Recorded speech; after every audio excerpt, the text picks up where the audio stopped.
मैं बधाई देना चाहता हूं उदय इंडिया परिवार को। उन्होंने पहले अंग्रेजी में पत्रिका निकालना प्रारंभ किया, लेकिन पत्रकारिता जगत में बहुत ही जल्दी उस उदय इंडिया की साख बनाने में उन्होंने सफलता हासिल की है। अब हिंदी में उन्होंने यह उदय इंडिया पत्रिका निकालने का यह निर्णय लिया है, और मैं जानता हूं कि अंग्रेजी में पत्रिका निकालने से जो सफलता उन्हें प्राप्त हुई है, कहीं उससे अधिक सफलता इस हिंदी में उदय इंडिया निकालने में प्राप्त होगी। मैंने पहले ही यह कहा कि मैं धृष्टता नहीं करूंगा, इसलिए मैंने कहा कि दीपक जी ने यह कहा कि कृपया 2 मिनट का समय ही अपना विचार व्यक्त करने के लिए दें। तो विद्वान जब उस मर्यादा का पालन करें तो नेता को उसका अतिक्रमण नहीं करना चाहिए।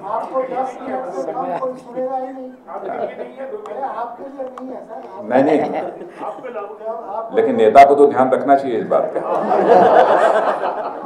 यह आवश्यक नहीं है कि नेता विद्वान हो। नहीं, देश का नहीं, विद्वानों को ध्यान है। दिशा देने का काम तो विद्वान ही करेगा। मार्गदर्शन यदि प्राप्त होगा नेताओं को भी, तो विद्वानों के माध्यम से ही प्राप्त होगा। वह राजा लंबे समय तक सरवाइव नहीं कर सकता है, समाज और देश का कल्याण नहीं कर सकता है, जो अपने राज्य के विद्वानों का सम्मान नहीं करता। यही भारतीयता है, यही भारतीयत्व है। और हिंदी भाषा का जहां तक प्रश्न है, मुझे लगता है कि हम लोगों ने सबसे बड़ी चूक, सबसे बड़ा ब्लंडर यदि किया है तो 1947 में किया है, जिस समय की भारत को आजादी हासिल हुई। हिंदी को जो स्थान प्राप्त हो जाना चाहिए था, हम 1947 में दिला सकते थे, लेकिन हमने नहीं दिलाया। कहीं न कहीं पाश्चात्य सभ्यता की, संस्कृति की छाप ही नहीं, क्षमा कीजिएगा मैं कुछ कठोर शब्दों का मैं प्रयोग करूंगा, कहीं मुझे ऐसा प्रतीत हो रहा है कि हम ये कदम उठाया था तो आपने देखा कि देश के कई राज्यों में इसके खिलाफ आंदोलन भी भड़का था। लेकिन फिर भी ईमानदारी के साथ इस हिंदी भाषा को एक सम्मानजनक स्थान भारत में प्राप्त होना चाहिए। इसके लिए यदि किसी राजनेता ने आजाद भारत में ईमानदारी के साथ प्रयास किया है तो हमारे पूर्व प्रधानमंत्री श्री लाल बहादुर जी शास्त्री ने किया है। यदि मैं उनको आज के दिन स्मरण न करूं तो मैं समझता हूं कि यह न्याय नहीं करूंगा उनके साथ, इसलिए मैं स्मरण कर रहा हूं। मुझे तकलीफ होती है उस समय जबकि कुछ लोगों के द्वारा यह तर्क दिया जाता है कि आज के युग में यदि कोई अंग्रेजी नहीं जानेगा तो प्रगति नहीं कर सकता है। जो देश अंग्रेजी नहीं जानेगा वो प्रगति नहीं कर सकता है, दुनिया के डेवलप्ड कंट्रीज की क्यू में वो खड़ा नहीं हो सकता है। तरस आती है ऐसे लोगों के बुद्धि पर। बहनों भाइयों, रूस यदि रशियन भाषा में देश का ताकतवर देश बन सकता है, फ्रांस यदि फ्रेंच भाषा में बन सकता है, जर्मनी और जर्मन भाषा में बन सकता है, और इजराइल जो हजारों वर्षों तक दुनिया के नक्शे से मिट चुका है, यदि अपनी हिब्रू भाषा में अरब देशों के दांत खट्टे कर सकता है, तो भारत ये हिंदी में दुनिया का ताकतवर देश क्यों नहीं बन सकता है? यह बात हमारी समझ से बाहर है। क्या कारण है, क्यों नहीं बन सकते? एक हमारे अंदर कॉम्प्लेक्स पैदा हुआ है। आप सब विद्वान यहां पर बैठे हैं, जानकारी आप सबको इस बात की होगी। इंग्लैंड में भी ग्रीक भाषा का एक समय बहुत ही महत्व हुआ करता था। ड्राइंग रूम की यदि भाषा हुआ करती थी तो ग्रीक हुआ करती थी। लोग यह मानकर चलते थे कि हम यह भाषा नहीं बोलेंगे तो हम वो सभ्य ही नहीं बल्कि हम प्रोग्रेसिव नहीं माने जाएंगे, हम बैकवर्ड माने जाएंगे। एक यह धारणा बनी हुई थी। लेकिन अंग्रेजों ने क्या किया? अपनी भाषा इंग्लिश को केवल इंग्लैंड की ही भाषा बनाने में सफलता हासिल नहीं की, बल्कि अंतर्राष्ट्रीय भाषा के रूप में उसे मान्यता दिलाने में उन्होंने सफलता प्राप्त की। क्या हमारे अंदर वह संकल्प नहीं था? हम क्यों नहीं कर सकते थे?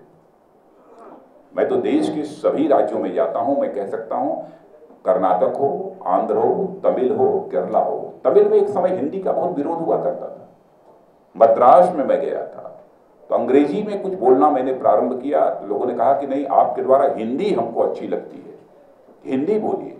हिंदी में भी मैं बोलता था तो 50% लोग रेस्पॉन्ड करते थे, ताली बजाते थे, और 50% लोग जो नहीं समझ पाते थे तो जो ट्रांसलेटर मौजूद थे वो जब ट्रांसलेट करते थे तब वो रेस्पॉन्ड करते थे, ताली बजाते थे। भले ही वो हिंदी ठीक तरीके से न बोल पाते हो, टूटी फूटी हिंदी समझते हैं। अभी नागालैंड का चुनाव चल रहा था, नागालैंड में मैं गया था, तो नागालैंड में जो ही मैंने बोलना प्रारंभ किया तो लोगों ने हाथ हिला उठाकर कहा हिंदी हिंदी हिंदी। मुझे आश्चर्य हुआ, इसके पहले भी मैं नागालैंड जा चुका, लेकिन लोग, हमारे कार्यकर्ता ये समझाते थे कि साहब यहाँ तो अंग्रेजी बोलना चाहिए, यदि आप अंग्रेजी न बोलना चाहें तो आप हिंदी में बोलें, उसे हम लोग ट्रांसलेट करेंगे यहाँ की जो लोकल लैंग्वेज है उसमें। देखिए इस बार तो मुझे आश्चर्य हुआ। तो मेरा भाषण जो समाप्त हुआ तो मैंने वहाँ के लोगों से पूछा कि हिंदी कैसे आप लोग समझते हैं? कहा भाई हिंदी हम बोल नहीं पाते बहुत अच्छी, लेकिन हिंदी समझते हैं। मैंने कैसे? कहें कि ये जो सेना के जवान जो हमारे इंग्लैंड में जगह जगह पर तैनात हैं उनके कारण, और साथ ही साथ जो हम टेलीविजन पर पिक्चर देखते हैं उसके कारण हमको हिंदी समझ में आने लगी। कौन नहीं समझता? अधिकांश मैं मानकर चलता हूं कि 85% से अधिक हिंदुस्तान की जनता हिंदी को अच्छी तरह समझती है। और लोग जो भारतीयता, भारतीयत्व की जो बात की जाती है, बहनों भाइयों, भारतीयता और भारतीयत्व को किसी दूसरी भाषा में नहीं समझा जा सकता। यदि हम आम लोगों को यह भाषा, ये भारतीयता और भारतीयत्व के महत्व को समझाना चाहते हैं, क्योंकि भाषा व्यक्ति के सोच और चिंतन को भी प्रभावित करती है, इस यथार्थ को भी कोई नकार नहीं सकता।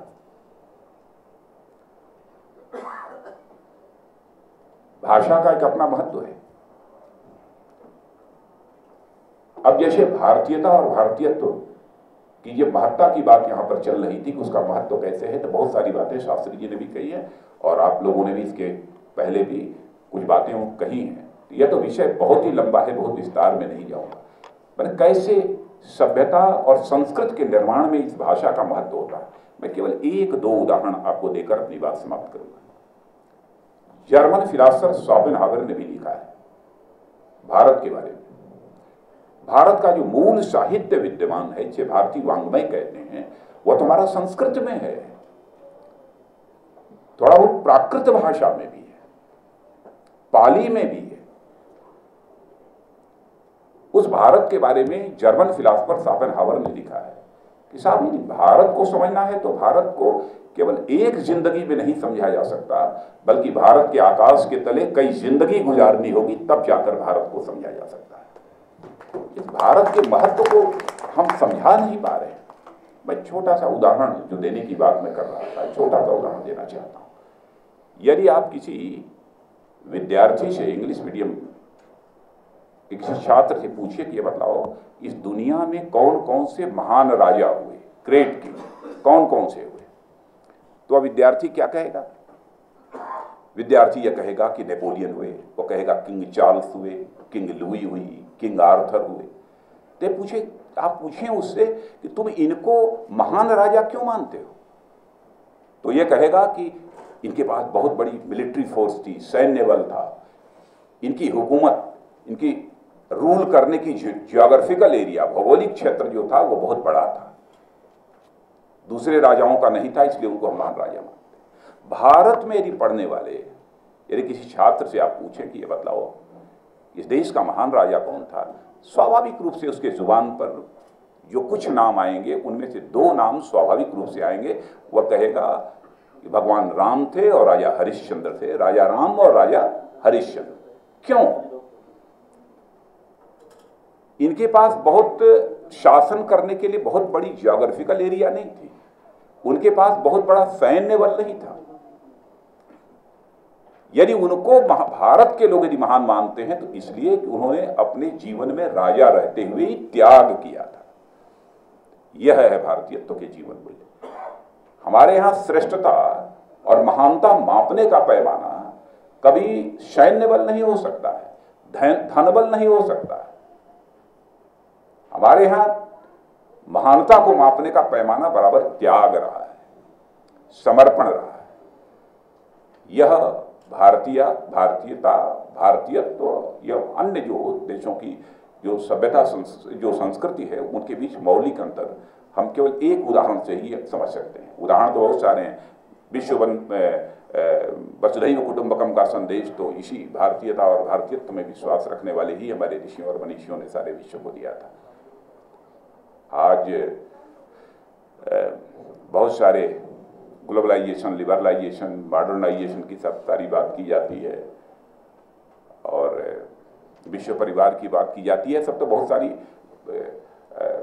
लंबी चौड़ी बातें हैं, लेकिन मैं कहना चाहता हूं कि विश्व बंधुत्व का कंसेप्ट यदि किसी ने दिया तो इसी भारत में रहने वाले, गुफाओं में रहने वाले हमारे देश के ऋषियों और मनीषियों ने ही देने का काम किया था। हमने भारत की सीमा के अंदर रहने वाले लोगों को ही नहीं, बल्कि सारे विश्व में रहने वाले लोगों को ही हम लोगों ने अपने परिवार का सदस्य माना। तो आवश्यक है कि हमारी जो भारतीय भाषाएं हैं, यदि भारतीयता, भारतीयत्व के प्रति हम लोगों की निष्ठा विकसित करना चाहते हैं, उसको बढ़ाना चाहते हैं, तो भाषा की तरफ हमको ध्यान देना होगा।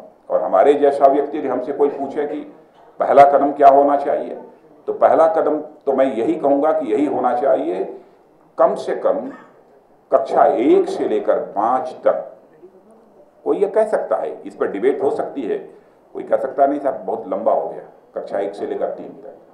कक्षा 1 से लेकर 5 तक भारतीय भाषाओं में ही बच्चों को शिक्षा दी जानी चाहिए, अनिवार्य कर दिया जाना चाहिए। कक्षा 1 से लेकर 5 तक। सिलेबस के बारे में मैं कहना चाहता हूं, आपने देखा होगा कि कुछ बच्चों के अंदर जो छोटे स्कूलों में पढ़ते हैं, गांव के स्कूलों में पढ़ते हैं अथवा इधर उधर के स्कूलों में पढ़ते हैं, उनके अंदर कुछ इन्फीरियरिटी कॉम्प्लेक्स, जो इंग्लिश मीडियम के जो बच्चे होते हैं उनकी अपेक्षा कुछ उनके अंदर एक कॉम्प्लेक्स डेवलप कर जाता है, हीन भावना पैदा हो जाती है। क्यों ऐसा होता है? मेरा तो यह कहना है सिलेबस के बारे में भी ये फैसला होना चाहिए कि कम से कम क्लास 1 से लेकर क्लास 10 तक सिलेबस, चाहे वो किसी भी भाषा में पढ़ाया जाए, सिलेबस सारे देश भर के लिए समान होना चाहिए। हो सकता है ज्योग्राफिकल यदि हमको जानकारी देनी है, वहां की अन्य कोई जो स्थानीय जानकारियां देनी है, उनमें परिवर्तन हो सकता है, लेकिन यह समान होना चाहिए।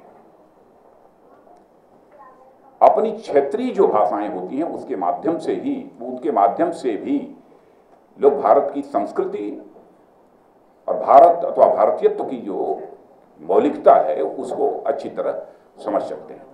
मैं लंबा समय नहीं लूंगा। मैं आज के अवसर पर कुछ ज्यादा न कहते हुए